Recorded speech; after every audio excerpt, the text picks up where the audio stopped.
अस्सलामुअलैकुम दोस्तों, रियाजी कॉर्नर इस चैनल में एक बार फिर से आप सभी का तहे दिल से इस्तकबाल है।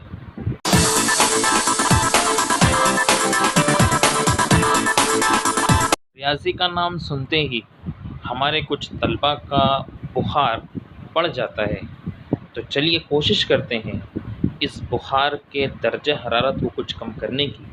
Let's remove the fever of mathematics. आज हम रियाजी के हिस्सा अव्वल अलजेब्रा के पहले सबक के मुतालिक एक टॉपिक को समझने की कोशिश करेंगे। अलजेब्रा में कुल 6 सबक है, जिसमें से पहला सबक है दो मुतगय्यरी ख़त्ती मसावातें। तो इसी के ताल्लुक़ से आज हम पढ़ने वाले हैं। तो चलिए शुरू करते हैं। पहला सबक दो मुतगय्यरी ख़त्ती मसावातें, इक्वेशन इन टू वेरिएबल्स।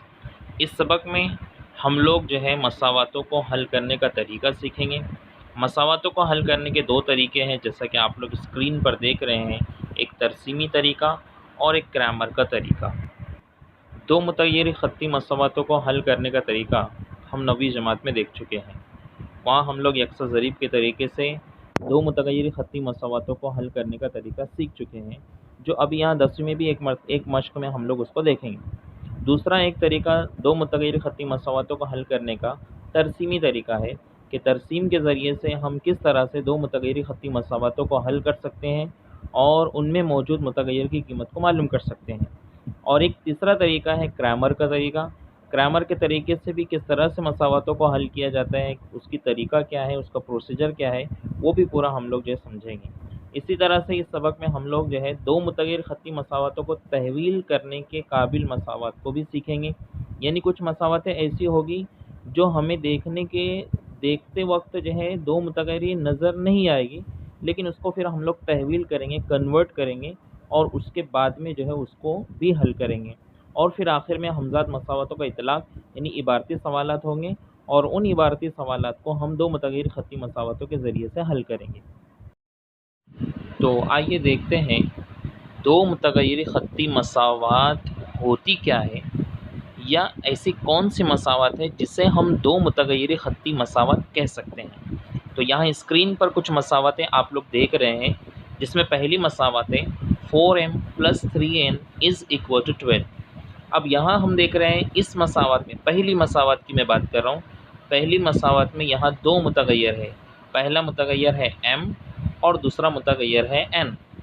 दूसरी बात, हमें जो है अगर देखना है कि दी गई मसावत दो मुतगय्यरी ख़त्ती मसावत है या नहीं, तो इसके लिए हमको सिर्फ 2 बातें देखना है। एक ये देखना है कि उसमें दो मुतगय्यर है क्या, और दूसरी बात ये देखना है कि जो दो मुतगय्यर दिए हुए हैं उन मुतगय्यरों की सबसे बड़ी क़ुव्वत 1 है क्या। बस ये 2 बातें देखना है। अगर ये 2 बातें हैं, इसका मतलब वो दो मुतगय्यरी ख़त्ती मसावत है, और अगर इन 2 बातों में से कोई भी एक बात नहीं है, तो इसका मतलब वो दो मुतगय्यरी ख़त्ती मसावत नहीं है। तो अब ज़ाहिर सी बात है कि पहली जो मसावत है उसमें दो मुतगय्यर है। पहला मुतगय्यर है m और दूसरा मुतगय्यर है n। और दूसरी बात कि वो जो दोनों मुतगय्यर है m और n, उनकी सबसे बड़ी क़ुव्वत 1 है, कोई क़ुव्वत नहीं है, यानी एक क़ुव्वत है। तो इसका मतलब ये हुआ कि मसावत 4m + 3n = 12 ये एक दो मुतगय्यरी ख़त्ती मसावत है, इसलिए वहाँ आगे कॉलम में लिखा हुआ है। अच्छा, दूसरी मसावत के बारे में अब हम लोग देखेंगे। दूसरी मसावत है 3x² - 7y = 13। अब यहाँ हम लोग आँख बंद करके ये बोल सकते हैं कि यहाँ दो मुतगय्यर तो है, ठीक है, एक मुतगय्यर x है और एक मुतगय्यर y है, लेकिन यहाँ जो मुतगय्यर x है उसकी क़ुव्वत 2 है, और हमको मालूम है कि दो मुतगय्यरी ख़त्ती मसावत यानी उसमें मुतगय्यर की क़ुव्वत 1 होना चाहिए, जबकि यहाँ मुतगय्यर की क़ुव्वत 2 है, इसलिए ये दो मुतगय्यरी ख़त्ती मसावत नहीं है। अच्छा, तीसरी मसावत √2x - √5y = 16। अब देखिए यहाँ रूट जो है, यहाँ जज़र जो है वो 2 के साथ है, x के साथ नहीं है। x यहाँ इस मसावत में भी दो मुतगय्यर है, एक मुतगय्यर है x और एक मुतगय्यर है y, और यहाँ x की भी क़ुव्वत कितनी है 1 और y की भी क़ुव्वत कितनी है 1। तो जज़र में 2 है और जज़र में 5 है, तो वो जज़र में 2 और 5 है, मुतग़य्यर नहीं है, इसलिए यहाँ पर ये वाली मसावत भी 2 मुतग़य्यरी ख़त्ती मसावत है। याद रखिए, हमें अगर किसी भी मसावत को चेक करना है कि ये 2 मुतग़य्यरी ख़त्ती मसावत है या नहीं, तो बस आप इतना देखिए कि इसमें 2 मुतग़य्यर है क्या, और बस इसके बाद में ये देखिए कि उस मुतग़य्यर की क़ुव्वत 1 है क्या। बस इतना अगर हमने देख लिया और हमें नज़र आ रहा है कि हाँ 2 मुतग़य्यर हैं और दोनों मुतग़य्यरों की सबसे बड़ी क़ुव्वत 1 है, बस वो 2 मुतग़य्यरी ख़त्ती मसावत है।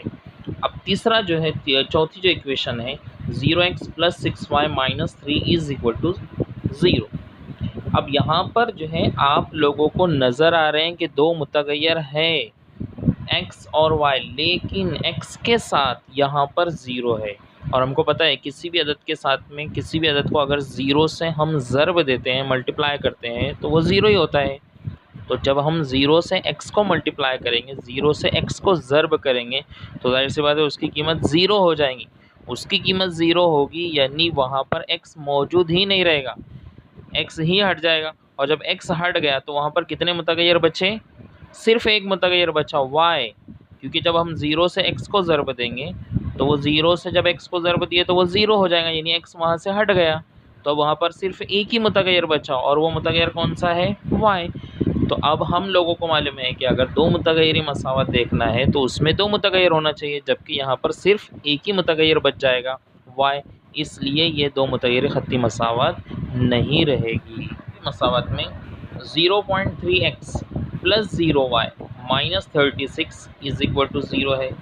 अब यहाँ पर 0.3x ठीक है, प्लस 0y मीन्स 0 से जब हम y को मल्टीप्लाई करेंगे, 0 से y को जब ज़र्ब करेंगे तो वो 0 आएगा, यानी वहाँ पर y नहीं बचेगा, और जब y नहीं बचेगा तो सिर्फ x बचेगा, और सिर्फ x बचेगा यानी वहाँ सिर्फ एक मुतग़य्यर रहेगा बस, जबकि हमको 2 मुतग़य्यर चाहिए, इसलिए ये वाली मसावत भी 2 मुतग़य्यरी ख़त्ती मसावत नहीं है। Okay, next, 4/x + 5/y = 4। अब यहाँ पर जो मुतग़य्यर है x और y, ये दोनों बटे में है, और हमको पता है कि कोई भी अदद अगर बटे में है तो उसकी क़ुव्वत नफ़ी 1 होती है। अब यहाँ पर जो मुतग़य्यर हैं x और y, ये दोनों बटे में है, यानी इन दोनों की क़ुव्वतें नफ़ी 1 है, इसलिए ये भी 2 मुतग़य्यरी ख़त्ती मसावत नहीं है। अब लास्ट वाली इक्वेशन, 4xy - 5y - 8 = 0। अब यहाँ हमको पता है कि अगर एक साथ 2 मुतग़य्यर है, जैसे यहाँ x और y, 4xy एक साथ है, तो ऐसी मसावत का दर्जा कैसे निकालते हैं? x की क़ुव्वत 1 और y की क़ुव्वत 1, ऐसे इस तरह से यहाँ पर इन दोनों की क़ुव्वतें 1 + 1 मीन्स 2 हो जाएगी, यानी इस मसावत का दर्जा 2 है, मसावत का दर्जा 2 है, यानी ये 2 मुतग़य्यरी ख़त्ती मसावत नहीं है।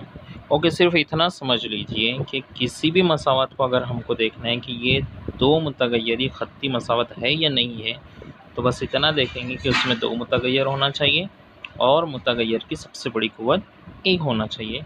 ऐसी मसावतों को ही हम कह सकते हैं कि ये 2 मुतग़य्यरी ख़त्ती मसावतें हैं, वरना वो 2 मुतग़य्यरी ख़त्ती मसावतें नहीं हैं। समझ में आ गया सबके? तो इसकी और प्रैक्टिस कर लीजिए। इसके बाद अब हम लोग देखेंगे हमज़ात ख़त्ती मसावतें, साइमल्टेनियस लीनियर इक्वेशंस। क्या होती है ये हमज़ात ख़त्ती मसावतें? जब 2 मसावतें बैक वक्त एक ही हल से मुतमईन होती हो, तो ऐसी मसावतों को ख़त्ती हमज़ात मसावतें या हमज़ात ख़त्ती मसावतें कहते हैं। आइए देखते हैं इन हमज़ात मसावतों को कैसे हल करते हैं। How to solve this simultaneous equations. हमज़ात मसावतों को हल करने का ये तरीका हम 9वीं जमात में सीख चुके हैं। जैसे यहाँ पर 2 मिसालें हैं, मिसाल देखिए, 5x - 3y = 8 एक मसावत है, 3x + y = 2 ये दूसरी मसावत। अब हम लोग जो है 9वीं जमात में इस किस्म की मिसालें हल कर चुके हैं कि अगर ऐसी 2 हमज़ात मसावतें हैं तो उन्हें कैसे हल करते हैं। हम यकसा ज़रीब के तरीके से हल करते हैं। यकसा ज़रीब यानी हम 2 मुतग़य्यरों में से किसी एक मुतग़य्यर के ज़रीब को यकसा करते हैं। जैसा भी देखिए यहाँ पर पहली जो मसावत है उसमें 5x नफ़ी 3y बराबर 8 है, और दूसरी जो मसावत है 3x जमा y बराबर 2, इसमें पहली मसावत में y का ज़रीब यानी y के साथ जो अदद है वो 3 है, और दूसरी मसावत में y के साथ कोई अदद नहीं यानी 1 है। तो यहाँ पर इन दोनों के ज़रीब यकसा नहीं है। तो पहला काम हमारा ये होगा कि हम किसी तरह से इन दोनों के ज़रीब को यकसा करेंगे। तो यकसा ज़रीब करने के लिए हमें सिंपली क्या करना होगा, मसावत नंबर 2 को 3 से ज़रब देना हो। अगर हम मसावत नंबर 2 को 3 से ज़रब देते हैं तो वहाँ पर y का ज़रीब भी 3 हो जाएगा। तो चलिए मसावत नंबर 2 को 3 से ज़रब देते हैं। तो जो मसावत नंबर 2 को जब 3 से ज़रब देंगे, 3 को जब 3 से ज़रब देंगे तो हो जाएगा 3 3 9x, जमा y को जब 3 से ज़रब देंगे तो वो हो जाएगा 3y, और 2 को जब 3 से ज़रब देंगे तो 2 3 6। इस तरह से एक नई मसावत हम लोगों को मिलेगी। तो ये नई मसावत हमें मिली 9x + 3y = 6। ये हो गई एक मसावत। और हमारी जो पहली मसावत है 5x नफ़ी 3y बराबर 8। तो पहला काम हमारा ये होता है कि किसी तरह से ज़रीब यकसा हो जाए। जैसे ज़रीब यकसा हुए तो अब उसके बाद में अगला काम हमारा ये होता है कि हम ये देखते हैं कि जिसके ज़रीब यकसा हुए हैं उनकी अलामतें कैसी हैं। अगर उनकी अलामतें एक जैसी हैं तो नफ़ी का अमल किया जाता है, दोनों मसावतों की नफ़ी होती है, और अगर उनकी अलामतें अलग अलग है तो जमा का अमल होता है। तो हम यहाँ देख रहे हैं कि दोनों की अलामतें अलग अलग हैं, इसलिए हम मसावत नंबर 3 और मसावत नंबर 1 की जमा करेंगे। तो वहाँ पर जमा की गई है 5x नफ़ी 3y बराबर 8 और 9x जमा 3y बराबर 6। इन दोनों मसावतों की जमा की गई है। तो 5 और 9 14x हो जाएंगे, और नफ़ी 3y और जमा 3y ये कट हो जाएंगे, और इधर 8 और 6 ये हो जाएंगे 14। अब x को यहीं रहने देंगे और उधर 14 पहले से है। अब ये 14 इधर ज़रब में है, जब इधर से उधर जाएगा तो बटे में जाएगा। 14 एक 14, 14 एक 14, यानी x की कीमत हमें 1 मिलेगी।